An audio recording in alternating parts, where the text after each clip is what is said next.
In a glass tower that scraped the sky, one man's name was whispered in fear.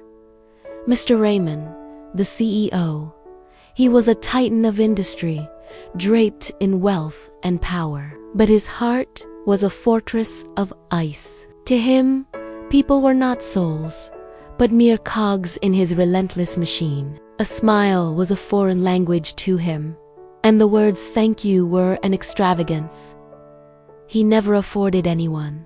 Every morning, like clockwork, the building's janitor, Mr. Lucas, would offer a humble bow as Raymond strode past. "Good morning, sir," he'd say, his voice gentle, but Raymond would just glide by, as if Lucas were nothing more than a ghost in the hallway, a part of the scenery. One bitter winter evening, the company was celebrating its success with a lavish party. The air buzzed with forced laughter and the clinking of champagne glasses. Mr. Lucas, trying to keep the pristine entrance spotless, stumbled, and a cup of coffee spilled onto the plush, expensive carpet. Raymond's eyes, sharp as a hawk's, caught the dark stain spreading. In an instant, his cold composure shattered, replaced by a volcanic fury. "You useless old man," he roared, his voice echoing through the suddenly silent hall. "Do you have any idea how much this carpet costs? More than you'll make in a year." He didn't just shout.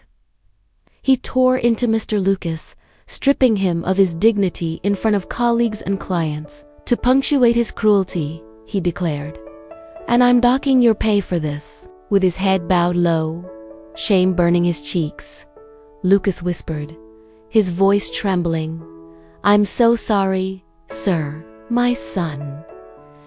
He's very sick. I was just trying to work a few extra hours to afford his medicine." Any flicker of compassion was extinguished in Raymond's cold gaze. He looked down his nose at the old man and sneered.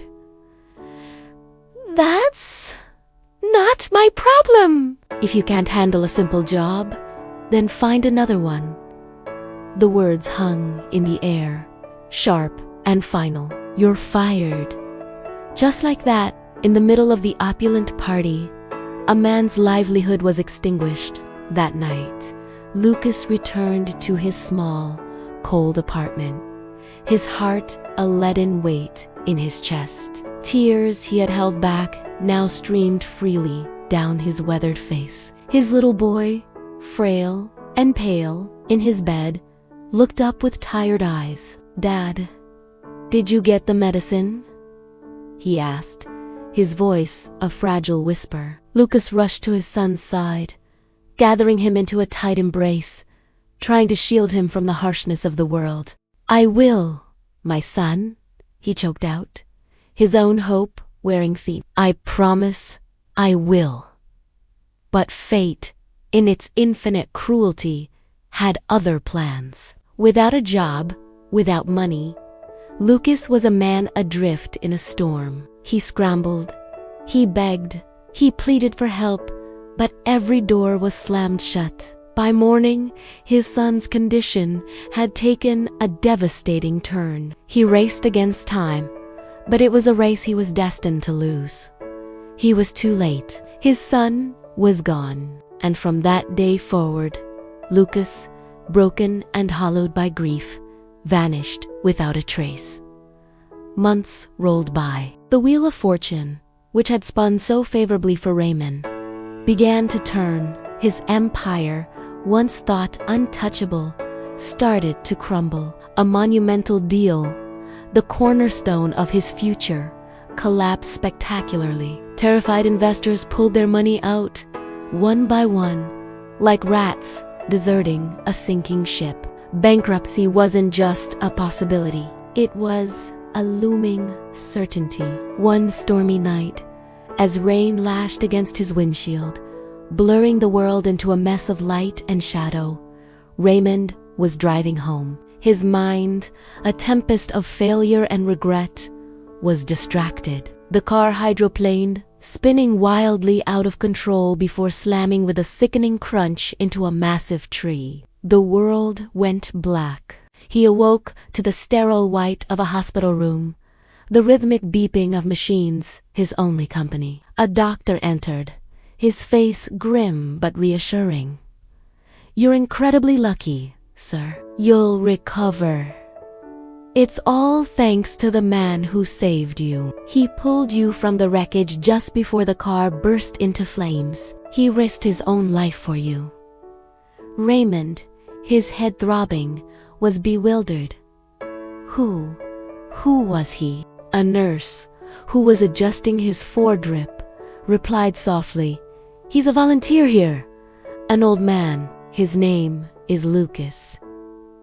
Raymond's heart stopped. The name echoed in the chambers of his memory, a ghost from a past he had tried to bury. Lucas, it couldn't be. He had to see him. He pleaded with the staff, and they finally agreed. When Lucas walked into the room, he looked older, his clothes were worn, and his face was etched with a sorrow that time could not erase. But his eyes held an impossible kindness. Raymond was speechless, the words caught in his throat. Finally, he managed to whisper, his voice raw with emotion, "Why, after everything I did to you? Why did you save me?" Lucas offered a sad, gentle smile. "Because hatred is a fire that burns twice," he said, his voice steady. "It burns the person who receives it, but it also consumes the person who holds on to it." He paused, his gaze distant for a moment.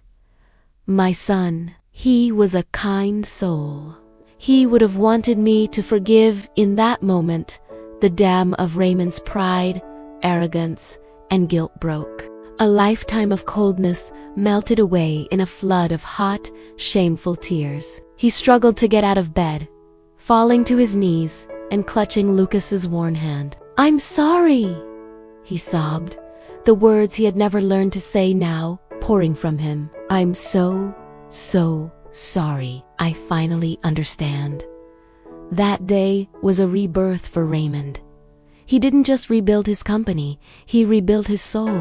He founded his new business on a bedrock of compassion and integrity. He created jobs for those who had been cast aside, funded scholarships for children who had nothing, and opened a free health clinic, dedicating it to the memory of the little boy whose medicine he had once denied. He learned the most profound lesson of his life: that success, wealth, and power are empty shells without a heart filled with kindness. Because karma, in the end, isn't about punishment, it's about teaching. And sometimes, the most transformative lessons are delivered not by a cruel hand of fate, but by the quiet grace of the gentlest souls. If this story touched your heart, take a deep breath. Think about someone you can forgive today, because kindness is truly the seed of peace. What lesson did you take from this story? Tell us in the comments below. We'd love to read your thoughts. If you believe in the power of karma and humanity, please like this video, subscribe to our channel, and share this story to inspire others. Together, let's make the world a little kinder, one story at a time. This is Moral Stories and Karma. Thanks for watching.